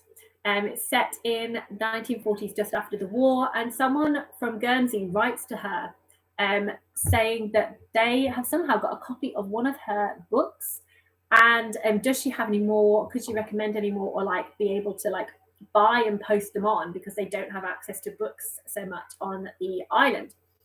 And then they start a correspondence, and it's just so lovely. Again, it's one of those books who love books, and I just love that, just everyone who loves books. And she ends up being able to go to the island and then meet all the people in the Guernsey Literary and Potato Peel Pie Society. And all of it is done through letters. So you then get members of the society writing to her, so you get to find out more about them. And it's just so heartwarming and just so gorgeous. And I absolutely loved it. There is a film, and I did watch that. I don't know if anyone else has seen it. But Lily James plays Juliet. And there is also a character, there's a character who's referred to in the past that we then don't see. And that was, I can't remember her name, Jessica Finley Brown. And what I found really interesting was the way I kind of saw both those characters in my head. I would have swapped them. So in my head, Jessica Finley Brown suited my Juliet when I was reading the books more. And Lily, can't remember her surname. Anyway, Lily, who plays Juliet, I really can't remember her surname. That's really bad. It's something small, isn't it? Like Brown or Smith or Jones or something like that. But I can't remember what it is. Anyway, she suited my thoughts of the character that Jessica Finley Brown played. But yes, the film was really good as well, because it gave you a different view, because it wasn't just letters. James, thank you, Jack. James, Lily James. Yes, no, you're right. It's definitely Lily James. Yeah, so I just thought that was really interesting when I was watching it. So things happen slightly differently, and they've brought different parts of the story in. I really like that about watching how they interpret a book and bring it to the screen. But it still had the same kind of emotions, and one of my favourite characters, I can't remember her name. Let me see if I can find her name. But I loved her. She loved Jane Austen. And she suddenly finds the Bronte sisters, and she's like, how did I never know about these? She's fabulous. I can't remember her name. Is it Amelia? No, I really can't remember her name, but she was fabulous, and the actress playing her was amazing, by the way. So that was all very lovely. Michelle says, this is so fun. I'm glad I managed to make it in time for the last prompt. Yes, thank you, Michelle. I'm glad you did too. I'll run through our little prompts list. So myself and Michelle, we had the least amount of longest title. We had 8 in our title. Then we have Monty B with 10, and that was the one with the chin. I'll go back through the chat in a bit and find the one with the chin. And then Shelley, the one about insane and using me's in the title. Vidania officially wins with the girl who circumnavigated fairyland in a ship of her own making. Mason gets an honorary prize because it was a TV show that had got 14 words in it rather than a book. Jack says, yes, out to the countryside, very lucky, glad I caught the end. Harry Potter and the Order of the Phoenix is all that springs to mind. That's 8. So you're drawing with me and Michelle, Jack. So there we go. Jack says, I love the Guernsey Literary and Potato Peel Pie Society. She quite liked the film. She says, by the way, Mason, our sarcastic emoji is surely... Okay, we have a face with the looking up eyes to the corner and raised eyebrows. So it's sort of like that. I can't even see what I did then, but I think that was the face. The thing is, Jack, I'm definitely going to remember the cat one more than another emoji face. So I think I'm still going to go with the cat as a sarcasm emoji. Right. So what we have learned from this is if you want to be sarcastic in the chat, you need to put the wry cat face emoji in so everyone knows you're being sarcastic. Oh, thanks, Jack. I did it well. Excellent. Good. My one of the cat was not good. Mason says, you're making a good point, Jack, but I'm still sticking with the cat because it's cute. I do find the cat more memorable, Mason. So thank you so much for joining me for my 100 minutes of chaos. I hope you enjoyed the chaos. If you did have a good time, please click the like so I know you liked it. It always brings me joy to know that people are enjoying the content that I'm putting out. I will change the description so that I include all of the 10 booktubers that we've done a shout out to. Do watch their content, share some love, subscribe to their channel if you like their vibe. Let's get them up to 100 because it's fantastic. You get to change your URL and it's so exciting. Thanks so much for joining in. I had a great time in the chat again, hearing all about your different books. I hope you enjoyed running around, and thanks for being here. This has been great fun. And if you are watching this on the replay, I can't stress enough, please chat in the comments. I love chats in the comments, and I really want to hear what your answers would be to the scavenger hunt questions. It's a great time. Final comments from the chat. Jack says, totally go with the cat every time. And then some party faces. Woo! Mason said, so glad I caught this. Thanks for making this so much fun, and congratulations again. Thank you, Mason. Monty says, thank you. This was awesome. Congrats again. Monty, I think you need to watch from the beginning because I shout you out as one of my 10 people to shout out. So I can't remember what number you were, though. So I think you should watch that. So everyone chatting, if you've not gone to Monty B's channel, go to Monty B's channel. She is so much fun. Go and up her subscribers and look at her content. She says, thank you. This was awesome. Congrats again. Party streamers. Woo! Shelley says, I agree. This was a lot of fun. Jack says, changing your URL is so exciting. Congrats again. It is really exciting. It's one of the most exciting things, being able to have my name up there. I think it's great. The next big milestone for everyone, obviously, is that 500 subscribers when you can get your hands on the community tab, which is also exciting. But I think it's going to take quite a bit longer. Shelley says, we'll be following all mentioned. Thank you, Shelley. Michelle says, nice seeing everyone. Hooray for chatty, and a little star emoji. Thank you, Michelle. Monty says, I'm going to rewatch for sure. Thank you so much. Thank you, chat. This was great fun. I had a really, really good time. And my throat's not as dry before, so hooray for water. And let's leave on a cheers. Cheers, everyone. Bye-bye.